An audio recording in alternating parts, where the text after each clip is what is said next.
Hello दोस्त, स्वागत है। आज है नया साल। हैप्पी न्यू ईयर आप सभी को मेरे तरफ से हार्दिक हार्दिक शुभकामनाएं। आप लोग इसी तरह से मेहनत लगातार करते रहें और एक छोटे भाई को जरूर सपोर्ट कीजिए। इस चैनल को आप लोग जितना हो सके आगे बढ़ाएं, दोस्तों के पास शेयर करें, क्योंकि मैं आपके लिए मेहनत करके अच्छे से अच्छे वीडियो लाता हूं। और अभी तक 2024 में बहुत बड़ी वैकेंसी निकल कर आई है। मैं आपको एक वीडियो बनाया था, वो नई वीडियो देखें तो जाकर पीछे वाले वीडियो देख सकते हैं। सचिवालय में डाटा एंट्री ऑपरेटर का निकल कर आ रहा है वैकेंसी, ड्राइवर पद का वैकेंसी निकल के आ रहा है, कर्मचारी का वैकेंसी, सिक्योरिटी गार्ड का। एक साथ इतनी सारी वैकेंसियां लाइन लगी हुई है 2024 में। इस बार मेहनत करके सिलेक्शन लेना ही लेना है। तो चलिए इसी मोटिवेशन के साथ, क्योंकि साल बदल रहा है दोस्तों, हम लोग का हौसला और जुनून नहीं बदलना चाहिए। इसी के साथ मेरा पहला नंबर क्वेश्चन आप लोगों के साथ स्टार्ट होता है। चलिए देख सकते हैं, आपके सामने स्क्रीन पर थोड़ी देर में आएगा मेरे क्वेश्चन। थोड़ी सी टेक्निकल इशू की वजह से नहीं आ पा रहा है। हाँ चलिए आ गया दोस्तों। मेरा पहला नंबर क्वेश्चन आपके सामने है कि ध्यान से देखिएगा, पृथ्वी के वायुमंडल की कौन सी परत रेडियो तरंगों की पृथ्वी के पृष्ठ पर परिवर्तित करती है। पृथ्वी के वायुमंडल की कौन सी परत रेडियो तरंगों की पृथ्वी के पृष्ठ पर परिवर्तित करती है। तो सही आंसर यहाँ पर हो जाएंगे आयन मंडल जो है परिवर्तित करती है। क्या करती है? आयन मंडल जो है पृथ्वी के पृष्ठ पर परिवर्तित करती है। ऑप्शन नंबर आपका ए सही हो जाएंगे। इसी के साथ हम लोग नेक्स्ट क्वेश्चन की ओर चलेंगे। क्वेश्चन आपके सामने है, निम्नलिखित में से कौन सा युग्म सही सुमेलित नहीं है। बहुत ही अच्छा क्वेश्चन है कि निम्नलिखित में से कौन सा युग्म सही सुमेलित नहीं है। यहाँ पर जो है पीवीसी थर्मोसेटिंग जो है यह सही सुमेलित नहीं है, लेकिन इस क्वेश्चन में आपका सही आंसर हो जाएंगे पीवीसी थर्मोसेटिंग। मैं बता दूं इसका सही आंसर क्या हो जाएगा। पीवीसी जो जो है इससे सुमेलित है थर्मोप्लास्टिक से सुमेलित है। किससे है? थर्मोप्लास्टिक से सुमेलित है। किससे है? थर्मोप्लास्टिक से सुमेलित है पीवीसी। चलिए नेक्स्ट नंबर क्वेश्चन की ओर हम लोग चलेंगे। क्वेश्चन है कि विशिष्ट सापेक्षता सिद्धांत के अनुसार निम्नलिखित में से क्या सापेक्ष नहीं है। और हाँ, इस क्लास का सेम हूबहू पीडीएफ पाने के लिए मेरे टेलीग्राम पेज को फॉलो करना होगा। मैं उसका डिस्क्रिप्शन बॉक्स में लिंक दे दिया हूँ, वहां से आप लोग जाकर देख सकते हैं। अभी हम लोग पूरे क्लास को देखेंगे, उसके बाद वहां से हम लोग टेस्ट ले लेंगे। तो इसका सही आंसर बताइए कि विशिष्ट सापेक्षता सिद्धांत के अनुसार निम्नलिखित में से क्या सापेक्ष नहीं है।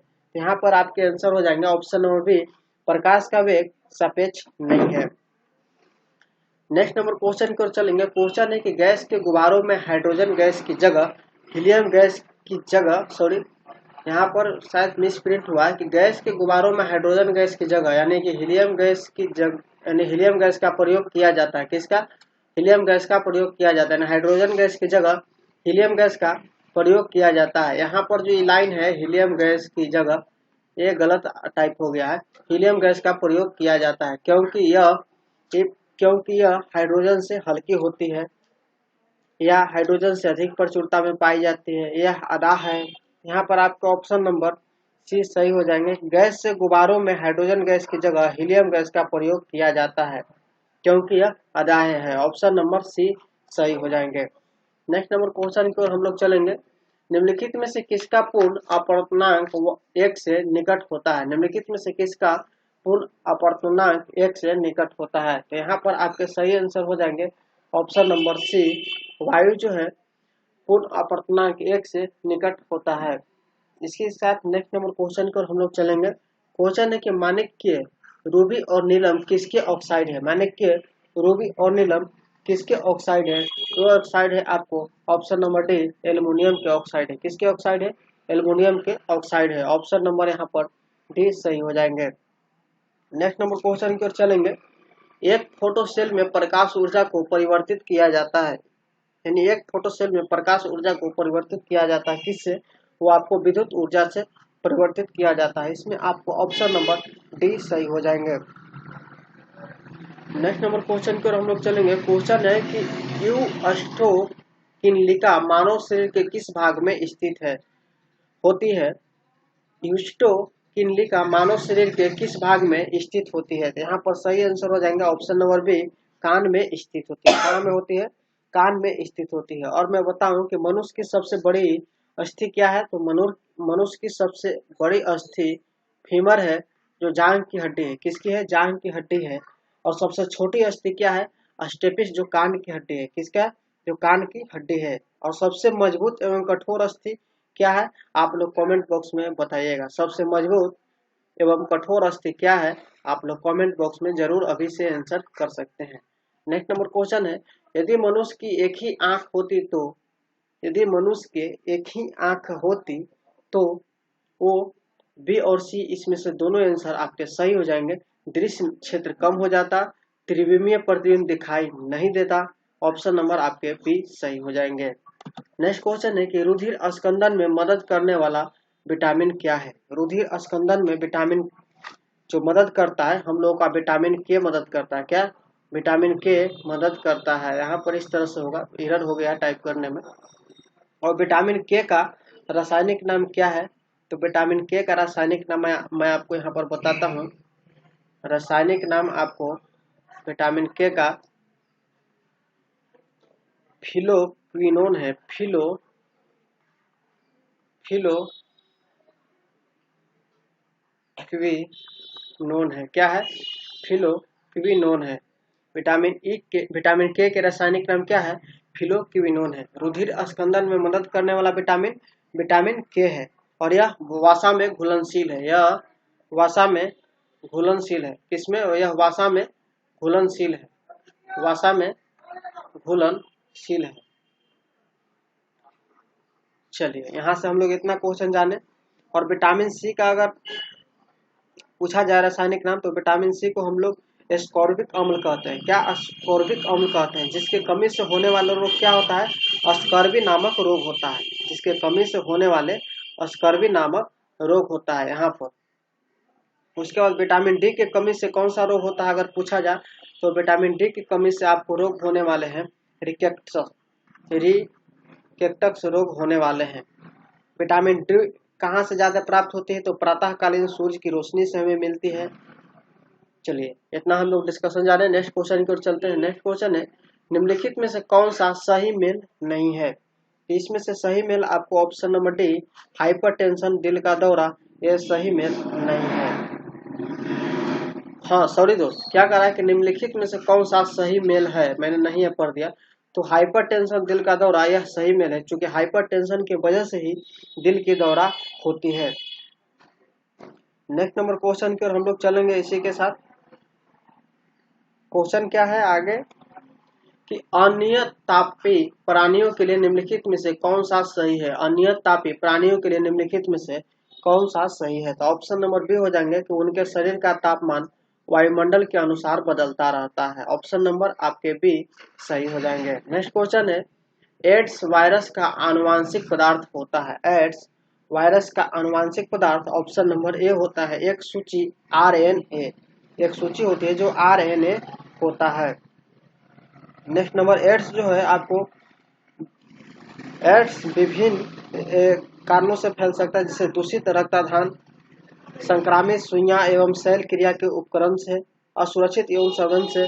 तो हमको एड्स से बचना है इस सब चीजों से। नेक्स्ट क्वेश्चन है, विद्युत नियंत्रित विज्ञापन के साइन बोर्ड्स की विषय वस्तु की रात में पठनीयता सक्षम रखने के लिए उसमें निम्नलिखित में से किस गैस का प्रयोग किया जाता है? ध्यान से देखिएगा क्वेश्चन।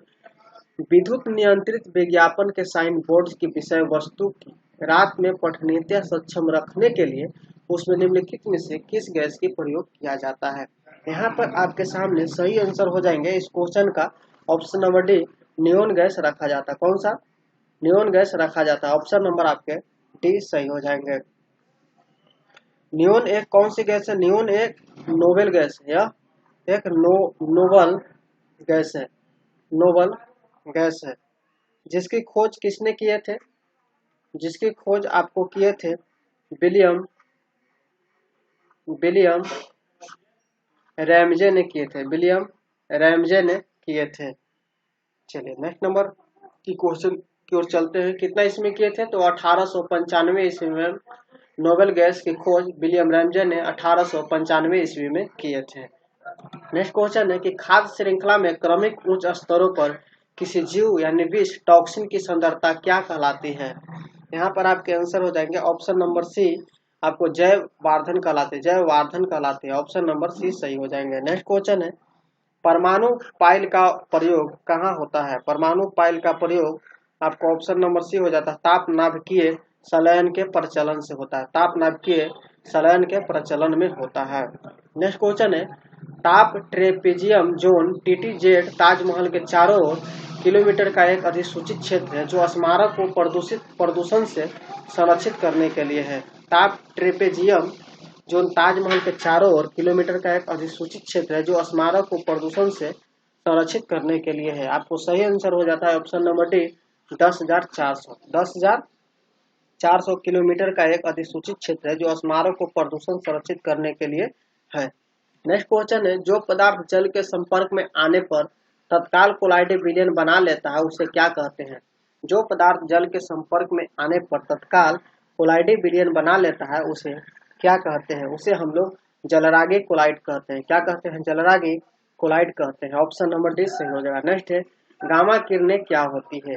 गामा किरणें जो है आपको रेडियो सक्रिय पदार्थों द्वारा उत्सर्जित आवेशित किरण होती है। ऑप्शन नंबर आपके सी सही हो जाएंगे। गामा किरणें रेडियो सक्रिय पदार्थों द्वारा उत्सर्जित आवेशित किरण होती है। नेक्स्ट नंबर क्वेश्चन की ओर चलेंगे। क्वेश्चन है, एक अणु ग्लूकोज के पूर्ण ऑक्सीकरण से प्राप्त होते हैं। एक अणु ग्लूकोज के पूर्ण ऑक्सीकरण से क्या प्राप्त होते हैं? तो 38 अणु ATP होते हैं। 38 अणु ATP प्राप्त होते हैं। दोस्तों, अभी तक मेरे चैनल को आप लोग सब्सक्राइब नहीं किए हैं तो जाकर सब्सक्राइब कर ले, साथ में बेल आइकन बटन को भी दबा ले। इससे होगा क्या कि आपको हर वीडियो का नोटिफिकेशन आपको टाइम पर मिलता रहेगा। और दोस्तों के पास जरूर इस वीडियो को शेयर करें और लास्ट में मैं बोलता हूं कि अच्छा लगेगा तो एक लाइक करके जरूर जाइएगा। नेक्स्ट क्वेश्चन है कि समुद्री खरपतवार निम्न में से किसका महत्वपूर्ण स्रोत है? समुद्री खरपतवार आपको आयोडीन का है। समुद्री खरपतवार निम्न में से किसका महत्वपूर्ण स्रोत है? आयोडीन का है। नेक्स्ट है, सामान्यतः 1 से 3 वर्ष के शिशुओं में प्रोटीन की कमी से निम्नलिखित में से कौन सा रोग होता है? 1 से 3 वर्ष के शिशुओं में प्रोटीन की कमी से होने वाले रोग क्या है? ऑप्शन नंबर आपको क्या हो जाएगा? ये VVI क्वेश्चन है, इसका आंसर आपको हो जाएगा ऑप्शन नंबर सी, क्वाशियोरकर होता है। क्वाशियोरकर रोग होता है प्रोटीन की कमी से होने वाले। चलिए नेक्स्ट नंबर क्वेश्चन पर हम लोग चलेंगे। क्वेश्चन है कि जड़ों द्वारा आवेशित जल शीर्ष तक पहुंचता है। जड़ों द्वारा आवेशित जल शीर्ष तक पहुंचता है। आपका सही आंसर हो जाएगा जाइलम द्वारा जो है शीर्ष तक जल पहुंचता है। ऑप्शन नंबर बी सही हो जाएंगे। नेक्स्ट है, कोशिकाओं के अध्ययन से संबंधित जैविकी शाखा को क्या कहते हैं? यानी कोशिकाओं के अध्ययन को क्या कहते हैं? ऑप्शन नंबर ए हो जाएंगे, साइटोलॉजी कहते हैं। क्या होता है? साइटोलॉजी कहते हैं। नेक्स्ट नंबर क्वेश्चन की ओर चलते हैं। क्वेश्चन है, कार्बन डाइऑक्साइड जल में घुलकर कौन सा अम्ल बनाता है? कार्बन डाइऑक्साइड जल में घुलकर कौन सा अम्ल बनाता है? तो यहाँ पर आपको सही आंसर बताना है कि कौन सा अम्ल बनाता है। यहाँ पर हो जाएगा H2CO3। आपको ऑप्शन नंबर आपको यहाँ देखने को मिल जाएगा बी। क्या होता है? H2CO3 होता है। इसी के साथ हम लोग नेक्स्ट नंबर क्वेश्चन की ओर चलेंगे। यहाँ पर मैं आपको आंसर टिक आउट कर देता हूँ। क्या हो जाता है? H2 इस प्रकार से लिखा हुआ रहेगा दोस्त, H2CO3। चूंकि कंप्यूटर में मिस प्रिंटिंग की वजह से नहीं उठा पाया है, इस तरह से होगा। नेक्स्ट क्वेश्चन है, ICC यानी T20 महिला विश्व कप 2023 में आयोजित हुआ तथा इस प्रतियोगिता का विजेता कौन सा देश रहा? यानी कहाँ में आयोजित हुआ? ये आपको हुआ दक्षिण अफ्रीका में आयोजित हुआ और ऑस्ट्रेलिया देश विजेता रहा। ऑप्शन नंबर आपका बी सही हो जाएगा। नेक्स्ट नंबर क्वेश्चन की ओर हम लोग चलेंगे। क्वेश्चन है, 26 नवंबर 1949 को अपनाए गए संविधान में कितने अनुच्छेद तथा अनुसूचियां थी? तो यहाँ पर आपके आंसर हो जाएंगे 395 अनुच्छेद तथा 8 अनुसूची थी। ऑप्शन नंबर ए सही हो जाएंगे। नेक्स्ट नंबर क्वेश्चन है कि 5वीं पंचवर्षीय योजना का मूल उद्देश्य क्या था? तो 5वीं पंचवर्षीय योजना का मूल उद्देश्य आपको यहाँ पर क्या था? तो आप बताइए। गरीबी हटाओ या सार्वजनिक वितरण प्रणाली में सुधार किया जाए। तो यहाँ पर था कि उस 5वीं पंचवर्षीय योजना में गरीबी हटाओ ही था मूल उद्देश्य। ऑप्शन नंबर आपका ये सही हो जाएंगे। नेक्स्ट क्वेश्चन की ओर चलेंगे। क्वेश्चन है कि पंचायतों एवं नगर पालिकाओं के संबंध में भारतीय संविधान में किस वर्ष लागू किया गया? तो सही आंसर हो जाते हैं ऑप्शन नंबर डी, 1993 में लागू किया गया। नेक्स्ट है, नाइटिंगेल ऑफ इंडिया के नाम से कौन जानी जाती है? नाइटिंगेल ऑफ इंडिया के नाम से जानी जाती है सरोजनी नायडू। कौन जानी जाती है? सरोजनी नायडू जानी जाती है। ऑप्शन नंबर आपका सी सही हो जाएंगे। इसी के साथ इसमें एक ऑप्शन में लता मंगेशकर है यहाँ पर। तो लता मंगेशकर को हम लोग स्वर कोकिला के नाम से जानते हैं। लता मंगेशकर जी को हम लोग स्वर कोकिला के नाम से जानते हैं। तो 2001 में उन्हें भारत रत्न प्रदान किया गया था। कितना में? 2001 में भारत रत्न उन्हें दिया गया था। लता मंगेशकर जी का निधन हुआ। अगर ये पूछा जाए तो इनका निधन ये पूछ सकता है एग्जाम में 6 फरवरी 2022 को लता मंगेशकर जी का निधन हो गया। यहाँ पर एक ऑप्शन यहाँ पर देखने को मिल रहा है मदर टेरेसा। ये भी इम्पोर्टेंट क्वेश्चन आपको इससे संबंधित मिलेगा। मदर टेरेसा जो थी निर्मल हृदय सोसाइटी की संस्थापक थी। निर्मल, अगर पूछा जाए कि निर्मल हृदय सोसाइटी के संस्थापक कौन थी? तो सोसाइटी के संस्थापक मदर टेरेसा थी। और मदर टेरेसा को 1969 में शांति नोबेल पुरस्कार भी मिला है। 1969 में शांति नोबेल पुरस्कार भी मिला है इनको। शांति नोबेल पुरस्कार भी मिला है। उसके बाद इनको 1980 में भारत रत्न भी इनको दिया गया है। क्या? इनको भारत रत्न भी दिया गया है। मदर टेरेसा से आपको इम्पोर्टेंट चीज मैंने बता दिया। एक क्वेश्चन आपको एग्जाम में पूछ सकता है। नेक्स्ट नंबर क्वेश्चन है विश्व किस खेल से संबंधित है? विश्व किस खेल से संबंधित है? वो एक शतरंज खेल से संबंधित है। ऑप्शन नंबर आपका सी सही हो जाएगा। नेक्स्ट नंबर क्वेश्चन की ओर हम लोग चलेंगे। क्वेश्चन यहाँ पर है भारत की अर्थव्यवस्था को सबसे अच्छे ढंग से किन शब्दों में व्यक्त किया जा सकता है? तो भारत के सबसे अच्छे अर्थव्यवस्था को सबसे अच्छे ढंग से आपको मिश्रित अर्थव्यवस्था में व्यक्त किया जा सकता है। ऑप्शन नंबर आपका डी सही हो जाएगा। नेक्स्ट क्वेश्चन है मिस्र से गर्म व शुष्क हवाओं को क्या कहा जाता है? मिस्र में गर्म व शुष्क हवाओं को क्या कहा जाता है? वहां पर कहा जाता है खमासिन कहा जाता है। क्या कहा जाता है? खमसिन कहा जाता है। ऑप्शन नंबर आपके डी सही हो जाएंगे। नेक्स्ट नंबर क्वेश्चन की ओर हम लोग चलेंगे। क्वेश्चन आपके सामने है भारत रत्न पुरस्कार प्राप्त करने वाला प्रथम भारतीय कौन है? इस ऑप्शन में से आपके ऑप्शन नंबर बी हो जाएंगे डॉक्टर सर्वपल्ली राधाकृष्णन जी भारत रत्न प्राप्त करने वाले प्रथम भारतीय हैं। इनसे जुड़े कोई चीज मैं आपको बताता हूँ। डॉक्टर एस राधाकृष्णन के साथ ही जब 1954 में इनको भारत रत्न मिला था तो इनके साथ साथ किनको मिला था? तो ये भी याद रखने वाले सी राज गोपालचारी जी को भी मिला था भारत रत्न। उसके बाद डॉक्टर चंद्रशेखर जी को भी मिला था। डॉक्टर चंद्रशेखर यहाँ पर आ जाएगा वेंकट रमन। इनके साथ डॉक्टर सर्वपल्ली राधाकृष्ण को 1954 ईस्वी में जब इन्हें भारत रत्न दिया गया था इनके साथ साथ सी राजगोपालचारी जी और डॉक्टर चंद्रशेखर वेंकट रमन जी को भी दिया गया था। और डॉक्टर राधा कृष्णा के जन्मदिन पर अभी हम लोग शिक्षक दिवस मनाते हैं। तो शिक्षक दिवस कितने तारीख को मनाते हैं? तो 5 सितंबर को हम लोग शिक्षक दिवस के रूप में मनाते हैं। 5 सितंबर को हम लोग शिक्षक दिवस के रूप में मनाते हैं। नेक्स्ट नंबर क्वेश्चन की ओर हम लोग चलेंगे। क्वेश्चन है कि भारत में मुद्रास्फीति को मापा जाता है। इन्फ्लेशन यानी भारत में मुद्रास्फीति को मापा जाता है। ऑप्शन नंबर ए हो जाएंगे थोक मूल्य सूचकांक के द्वारा। थोक मूल्य सूचकांक के द्वारा नापा जाता है। नेक्स्ट है माप तौल की व्यवस्था किसके शासनकाल में लागू हुई? माप तौल की व्यवस्था किसके शासनकाल में लागू हुई? तो अलाउद्दीन खिलजी के शासनकाल में लागू हुई थी। नेक्स्ट नंबर क्वेश्चन है आपके सामने कि हाल ही में गोल्डमैन पर्यावरण पुरस्कार 2023 से किसे सम्मानित किया गया है? तो आपके सही आंसर हो जाएंगे ऑप्शन नंबर ए एल्सेंड्रा कोरब को सम्मानित किया गया है। नेक्स्ट है किस व्यक्ति ने प्रथम बार कार्यकारी प्रधानमंत्री के रूप में पदभार संभाला? ये बहुत ही इंपॉर्टेंट क्वेश्चन यहाँ पर है। आपके सही आंसर हो जाएंगे option number B Gulzarilal Nanda. किस व्यक्ति ने प्रथम बार कार्यकारी प्रधानमंत्री के रूप में पदभार संभाला? गुलजारीलाल नंदा जो है पंडित जवाहरलाल नेहरू की मृत्यु के बाद 27 मई 1964 को कार्यकारी प्रधानमंत्री का पदभार संभाले थे।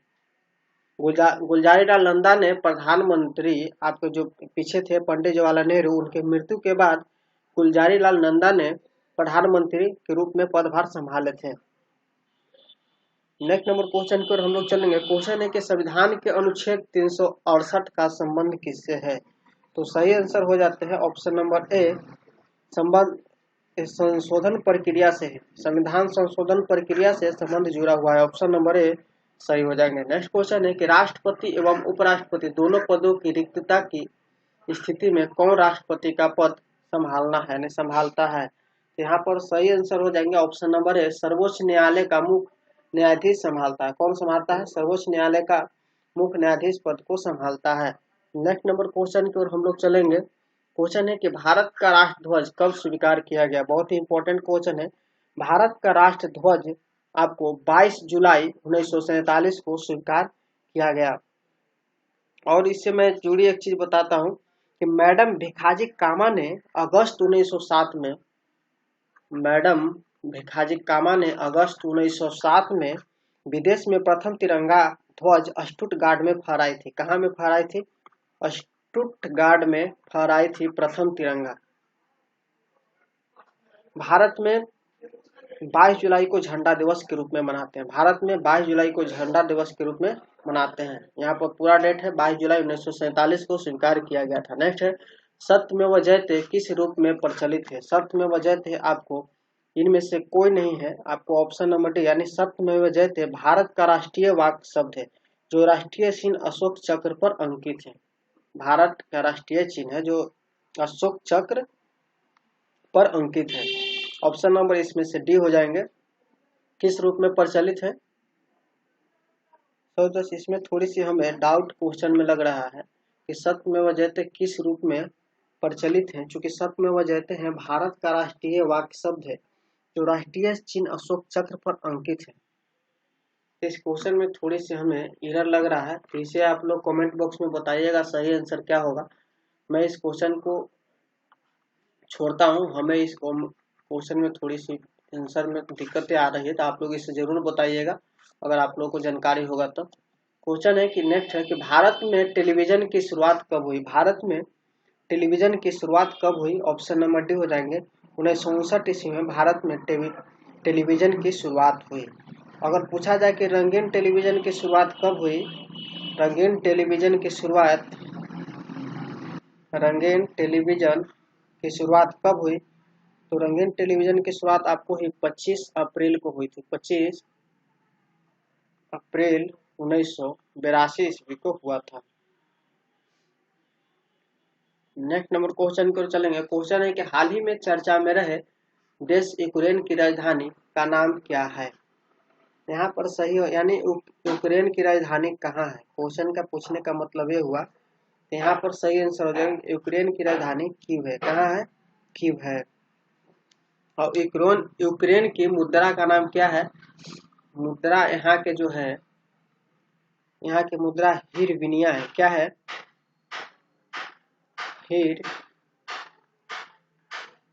हिरविनिया है। क्या है? यूक्रेन की मुद्रा हिरविनिया है। यूक्रेन की राजधानी कहाँ है? कीव में है। नेक्स्ट नंबर क्वेश्चन की ओर हम लोग चलेंगे। क्वेश्चन है कि इंडिया विंस फ्रीडम के लेखक कौन है? इंडिया विंस फ्रीडम के लेखक कौन है? तो सही आंसर आपको हो जाएंगे option number C, Abdul Kalam Azad है। कौन है? अब्दुल कलाम आजाद हैं। अगर पूछा जाए कि डिस्कवरी ऑफ इंडिया किनकी पुस्तक है, तो discovery of India Pandit Jawaharlal Nehru की पुस्तक है।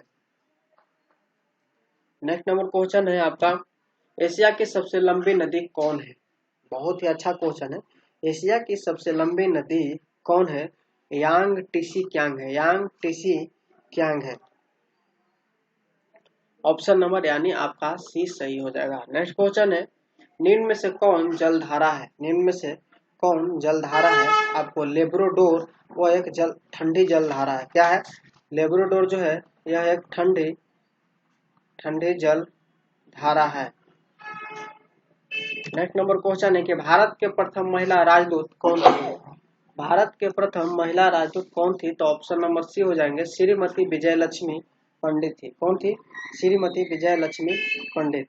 इनका भी मैं विस्तार में बताऊंगा जब डिस्कशन क्लास चलाऊंगा, क्योंकि टाइम भी बहुत ज़्यादा हो गया, आप लोग भी बोर हो जाते हैं ना, पूरा वीडियो को तो देख नहीं पाते हैं, डिस्कशन करते हैं। तो नेक्स्ट क्वेश्चन की ओर हम लोग बढ़ते हैं। क्वेश्चन है कि भारतीय संघ के दक्षिणतम बिंदु तथा भारतीय मुख्य भूमि के दक्षिणी छोर में कितने अक्षांश का अंतर है? भारतीय संघ के दक्षिणतम बिंदु तथा भारतीय मुख्य भूमि के दक्षिणी छोर में कितने अक्षांश का अंतर है? बहुत से स्टूडेंट का कहना है कि वीडियो में आप सामने नहीं आते हैं, चूंकि पर्सनली कॉल करके बोला गया है। तो दोस्तों हम लोग को क्वेश्चन पढ़ने से मतलब, अगर क्वेश्चन अच्छा कंटेंट हमको मिल रहा है, अगर याद हो रहा है, तो फिर इसमें हम आगे कर क्या कर सकते हैं? हम सिर्फ वहां पर आएंगे ही तो बोलेंगे ही ना, तो कोई दिक्कत, कैमरा के पीछे ही है, तो आप लोग तैयारी कीजिए, मैं आपको कंटेंट दे रहा हूँ ना बेस्ट। यहाँ पर सही आंसर हो जाएंगे कि भारतीय संघ के दक्षिणतम बिंदु तथा भारतीय भूमि के दक्षिणतम छोर कितने अक्षांश का अंतर है? ऑप्शन नंबर ए हो जाएगा 2 डिग्री अक्षांश। नेक्स्ट है, जब लाइव क्लास में मैं आऊंगा तो उसमें समय आपका ज्यादा होगा। 50 क्वेश्चन आपको 1.5 घंटा लग जाएगा सोल्व करने में। 50 क्वेश्चन को सोल्व करने के लिए हम लोग के पास 21 मिनट 25 मिनट के अंदर ही हम लोग निपटा देते हैं। क्वेश्चन है कि लक्षद्वीप समूह में कौन सा द्वीप शामिल नहीं है? तो लक्षद्वीप में कौन सा शामिल नहीं है? तो ऑप्शन नंबर ए मरकत द्वीप शामिल नहीं है। तो दोस्तों आज का क्लास इतना ही, मिलेंगे नेक्स्ट वीडियो में। आप लोग एंजॉय कीजिए और अपने जोश और जुनून को नहीं खोना है, क्योंकि 2024 में वैकेंसी बहुत सारी आने वाली है और आ भी गई है, तो उसको जमकर तैयारी करना है, लगे रहना है। चलिए मेरी तरफ से आप सभी को हैप्पी न्यू ईयर्स एजुसी अड्डा परिवार की तरफ से। और इसका पीडीएफ पाने के लिए मैं आपको बताता हूँ, हर बार टेलीग्राम चैनल को सब्सक्राइब कर लीजिएगा। एजुसी अड्डा 2.0 ऑफिशियल लिखिएगा या डिस्क्रिप्शन बॉक्स में टेलीग्राम का मैं लिंक दे दूंगा। यह मेरा फेसबुक पेज है, इसको भी आप लोग फॉलो कर लीजिएगा। तो चलिए दोस्तों, वीडियो अच्छा लगा तो लाइक कीजिए और जाते जाते एक दोस्तों के पास शेयर कर देंगे। मिलेंगे नेक्स्ट वीडियो में।